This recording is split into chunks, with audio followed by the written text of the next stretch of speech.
Selamat malam pramal semua. Udah berapa hari nih kita nggak ketemu? Yuk, sini yang kangen sama radio malam langsung merapat yuk.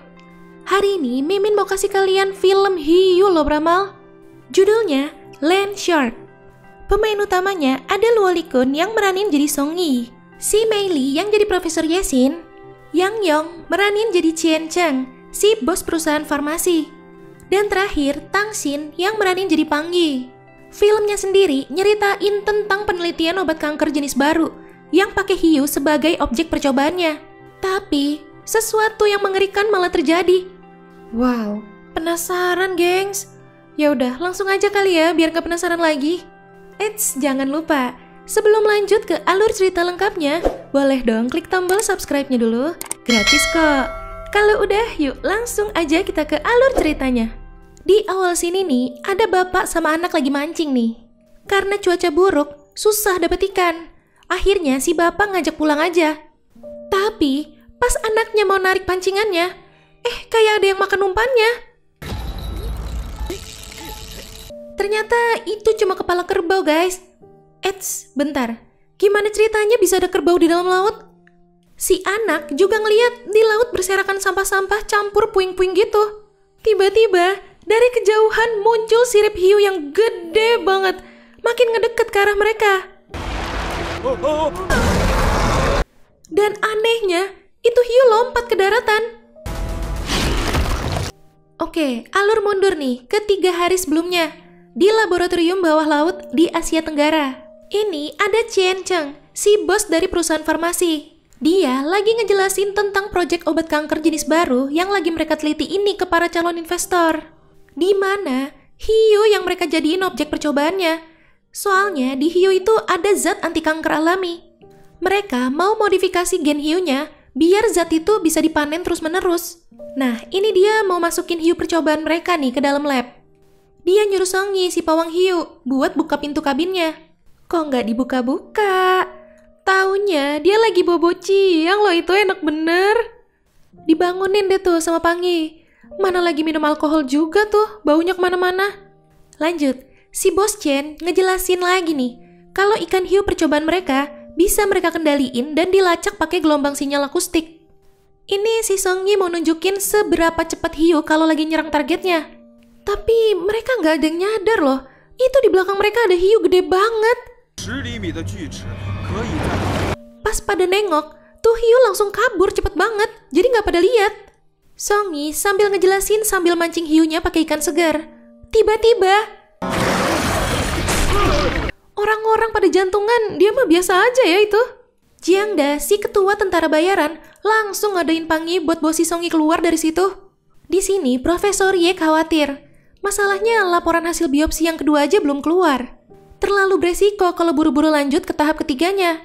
Tapi si Bos Chen tetap yakin kalau ini bakal aman.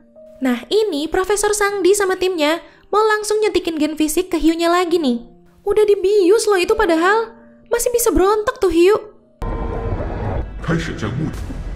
Sempet gagal, gara-gara konsentrasi hormon pertumbuhan darahnya naik. Ya udah, dicoba suntik ulang deh tuh ya akhirnya. Dan berhasil kali ini. Berhasil sih, berhasil. Tapi itu kok matanya jadi merah gitu ya BTW. Ini Profesor Ye yang lagi sendirian di lab, gak sadar, tuh hiu sempat ngeliatin dia dari luar kaca.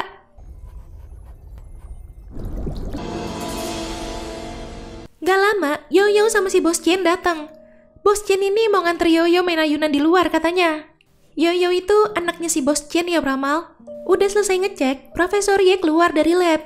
Ada salah satu pegawai yang masuk ke situ sambil video callan sama anaknya. Tiba-tiba ada peringatan bahaya di komputer. Semua indikator tubuh di hiunya turun drastis. Denyut jantungnya lemah banget. Makin lama makin menurun. Bahkan denyut jantungnya sampai gak kedeteksi. Dicoba dipanggil pakai gelombang sinyal juga gak nyamperin. Tiba-tiba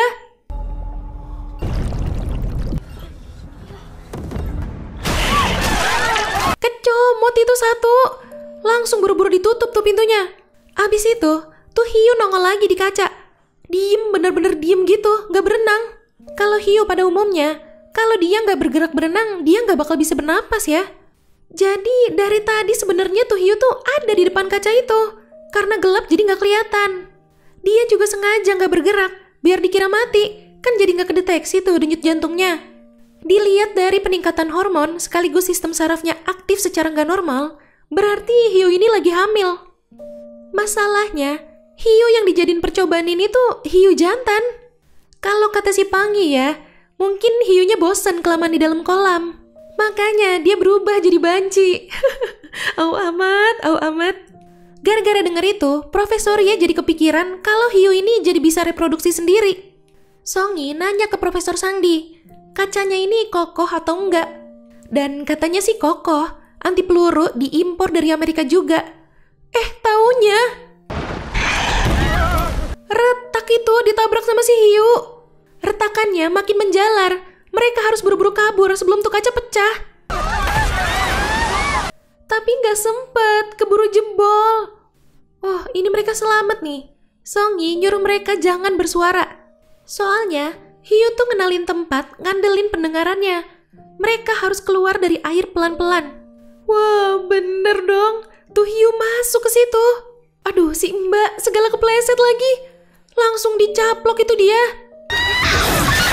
Songi pelan-pelan berenang. Mau ngambil senapan biusnya nih.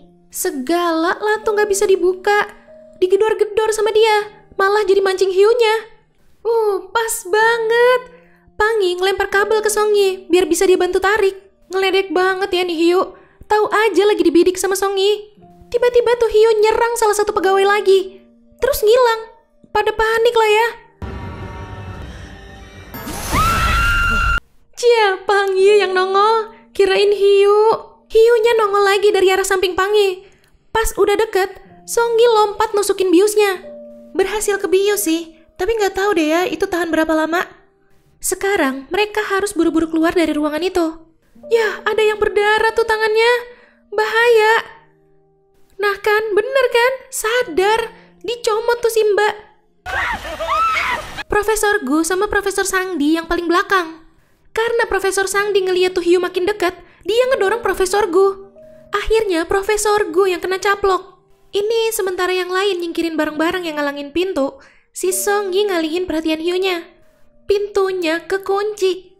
Mereka mau nyoba lewat ventilasi nih. Si Songi ngeliat ada kabel listrik. Dia mancing tuh hiu ke sana, terus disetrum sama dia. Wah, akhirnya ya. Seneng banget bisa keluar dari air. Mereka sekarang ada di Pulau Towa, Asia Tenggara. Di sini Profesor Ye marah banget sama Profesor Sangdi. Gara-gara dia kan Profesor Gu jadi korban. Lagi pada ribut-ribut, salah satu dari mereka ada yang lihat ada retakan gede di tanah. Wow, jejak si hiu kah itu? Tujuan mereka sekarang mau ke pos keamanan. Tapi tiba-tiba Profesor Ye baru keinget nih sama Yoyo. Bener kan tuh, lagi main ayunan kan dia. Nah, ada yang gerak-gerak tuh di semak-semak. Pas dia lanjut ngayun ayunannya, dikejar-kejar tuh si Yoyo. Dia masuk ke dalam perosotan. Lumayan lah ya, jadi nyangkut kan tuh hiu. Dia jadi bisa kabur. Pas banget diselamatin sama Songi. Kalau nggak mah udah kecaplok itu. Songi sama Profesor Ye datang-datang nyuruh mereka lari nih. Gimana enggak? Di belakang mereka ada si hiu ngejar-ngejar. Syok tuh mereka ngelihat hiu bisa jalan di darat. Bahkan bisa nyelam ke dalam tanah lagi. Aduh, Lautian jatuh. Larinya jadi lambat. Akhirnya dia kena caplok. Si Profesor Kacamata udah berhasil megang Lautian. Tapi tetap nggak bisa. Mana ini perutnya si Profesor Kacamata juga jadi luka gara-gara ikut keseret. Yang lain udah nyebrangin sungai. Tapi si Songi masih nunggu tuh hiu. Mau dia pancing tuh hiu ke tempat yang lebih rendah, biar dia nggak bisa ngejar lagi. Ini mereka istirahat dulu nih, setelah kabur jauh dari sungai tadi. Di sini si Songi nanya sekali lagi ke Profesor Sangdi. Sebenarnya hiunya tuh mereka apain sih bisa jadi kayak gitu? Tapi Profesor Sangdi tetap nggak mau ngasih tahu. Rahasia katanya. Songi nggak berhak tahu. Saking keselnya, dia cuma ngajak Pangi, partnernya dia, buat pergi dari situ. Akhirnya Profesor Ye yang ngasih tahu kalau itu proyek Neptunus. Si Pangi langsung marah dengan itu. Padahal dia aja nggak tahu proyek Neptunus itu apa. Dijelasin nih, ternyata mereka gabungin gen hiu sama gen cacing tanah coba itu. Katanya karena cacing tanah punya kemampuan regenerasi, Selain itu, cacing tanah juga bisa bereproduksi sendiri. Kalau dilihat-lihat, hiu ini kan nyerangnya ganas banget ya. Itu bisa jadi karena dia lagi buru-buru nyari tempat buat bertelur. Si kampret Profesor Sangdi tiba-tiba nyalahin si Profesor Kacamata. Gara-gara bau darahnya, hiu jadi kejar mereka katanya. Emang gak ada otak ya nih orang. Dia malah minta Profesor Kacamata dikeluarin dari tim ini. Ya udah, diancam balik aja sekalian sama Songi. Kalaupun Songi mau ngeluarin orang, ya mending ngeluarin si Profesor Sangdi lah. Tapi ternyata emang bener sih, tuh hiu tertarik sama bau darahnya Profesor Kacamata. Tuh hiu datang langsung nyaplok si Profesor. Untung Yoyo sempat diselamatin. Yah, jadi kepisah nih. Mana si Yoyo malah bareng si Profesor Sangdi. Profesor Sangdi jatuh. Dia minta Yoyo buat nolongin dia. Karena dia tahu Yoyo kan anak baik, pasti nolongin. Udah ditolongin, malah Yoyo ditumbalin sama dia. Wah, bener-bener nih orang. Taunya sama tuh hiu malah cuma dilompatin aja. Hiunya tetap ngejar dia.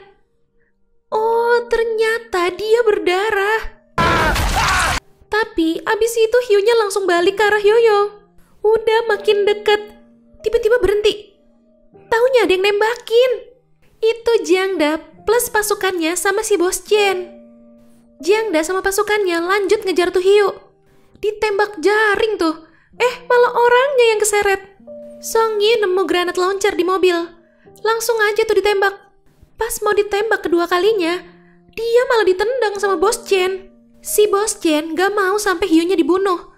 Berarti dia masih mau ngelanjutin proyek gilanya ini ya. Dia malah nyuruh Songi buat nangkep tuh hiu lagi.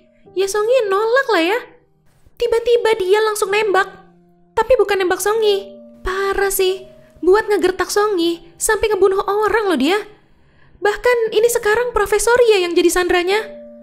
Ya udah, dengan amat sangat terpaksa deh ya. Di sini kita baru dikasih tahu nih. Jadi dulu yang nangkep hiunya itu si Songi sama ayahnya Profesor Ye. Makanya Profesor Ye mau ikut nangkep hiunya lagi. Oh, ini yang kejadian di awal filmnya tadi ya. Ternyata hiunya naik ke pulau lain Asia Tenggara. Kejalanan dong itu. Wadaw, bisa mukbang ini dia di tempat ramai begini. Aduh, tuh bocil, diem aja tuh dia. Mana udah makin deket. Hiunya berhenti. Gelombang sinyalnya berfungsi lagi. Hiunya masuk lagi ke air, nyamperin arah gelombang sinyalnya. Mereka juga mancing pakai ikan seger. Nah, ini Profesor Ye dikirimin video rekaman pas hiunya lagi ngerusak kota tadi. Dia baru tahu kalau tuh hiu berubah jadi makin gede. Dia langsung nyuruh buat narik umpannya. Tapi tuh hiunya udah di bawah kapal mereka. Si Pangi kecebur. Kapal mereka ditarik sama hiunya. Akhirnya pada jatuh ke air juga tuh semua anggota pasukannya Jiangda. Sementara itu Profesor Ye pingsan. Ini kapal mereka ditarik sampai ke darat. Songi jatuh ngehantem pohon lagi tuh. Profesor Ye sadar-sadar udah di dalam gua. Dia nemu HT nih. Dia nyoba ngontak Songi tapi gak bisa. Susah sinyal kali ya. Dia lanjut nyari perangkat sinyalnya nih. Tapi sama aja, gak ada sinyalnya juga. Akhirnya dia nyoba ke bawah lubang buat ngirim sinyal pertolongan daruratnya. Dan berhasil. Tapi di belakang dia udah nongol lagi tuh hiu. Mantep, pas banget nih pasukan pada datang nembakin lagi. Disetrum juga tuh, sampai tepar hiunya. Ini Bos Chen datang-datang sok berani megang hiunya. Bergerak dikit langsung lemes tuh dengkul. Songi udah mau buru-buru keluar aja dari situ bawa Profesor Ye. Tapi diberhentiin sama si Bos Chen. Malah ditanya, hal apa yang paling berharga? Songi udah males banget jawabnya. Akhirnya si Bos Chen sendiri yang ngomong. Hal yang paling berharga tuh hal yang kita ngerti, tapi orang lain gak ngerti. Dia ngasih tahu tujuan dia nangkep monster hiu ini. Ternyata mau dia jadiin senjata biologis. Profesor Ye gak setuju, karena udah menyimpang dari tujuan awal mereka neliti hiunya. Dulu kan awalnya mau buat obat kanker, demi nyelamatin banyak nyawa manusia. Bukan kayak sekarang, malah jadi mesin pembunuh manusia. Dia kesel, malah mau jadi ngebunuh si profesor ya. Tapi itu hiunya ternyata bangun lagi. Dia yang ada di depannya, ya auto langsung dicaplok lah tuh. Ini gara-gara banyak granat asap yang jatuh, jadi banyak banget asapnya, nggak kelihatan apa-apa jadinya. Sampai akhirnya, salah satu anggota pasukan ada yang kecaplok. Mereka jadi tahu posisinya tuh hiu. Lagi ditembakin, tiba-tiba hilang. Bingung lagi kan? Salah satu anggota pasukan ada yang kabur gara-gara ngeliat temennya ada yang dicaplok. Nah kan, malah jadi kena caplok juga kan tuh. Satu persatu anggota pasukannya dihabisin sama tuh hiu. Si Jiangda syok banget. Saking keselnya, dia nembakin tuh hiu sendirian. Tapi pelurunya habis. Tuh hiu udah ada tepat di depan dia. Sekarang tinggal mereka berdua. Di sini Song Yi bilang mereka harus bisa jalan. Song Yi ngasih tahu rencananya ke Profesor Ye. Ini kan kalau gen hiu sama gen cacing tanah benar-benar nyatu, nanti hiunya bakal bisa melata di tanah tanpa merusak kulitnya. Begitu juga bagian dalam tubuhnya. Pasti udah berubah berongga kan kayak cacing tanah. Dan kulitnya juga pasti menipis. Nah rencananya dia mau nembakin granat ke mulut hiunya. Ini Song Yi mancing hiunya biar ngikutin dia pakai gelombang sinyal. Aduh, kelempar itu perangkatnya. Mati lagi gelombang sinyalnya. Nah, tuh dia tuh granat launchernya. Pas dia mau ngambil. Berhenti lagi. Taunya si Profesor Ye yang nyalain gelombang sinyalnya lagi. Song Yi nyuruh dia buat ngelempar perangkat sinyalnya itu, biar si hiunya mangap mau nyaplok. Yah, ketinggian mbak. Hiunya jadi mau nyerang dia kan sekarang. Dari belakang, tahu-tahu muncul si Pangyi. Masih hidup dia, bawa ikan seger buat mancing hiunya. Pas lemparannya, masuk semua itu granat ke mulutnya. Song Yi nggak kelihatan ada pergerakan nih. Panik banget. Apalagi si Profesor Ye. Nah, tuh dia tuh. Malah bercanda nanyain bir coba. Selamat kok itu dia. Ya, itu tadi alur cerita dari film Land Shark. Kalau diinget-inget, sering banget ya film hiu yang ceritanya tuh dijadiin objek penelitian buat bikin obat kanker. Kasian ya hiu-hiunya kalau bener sampai kayak gitu mah ya. Oke Pramal, jangan lupa ya follow Instagram kita @radiomalam.id. Sampai jumpa di ulasan alur cerita selanjutnya. Selamat malam.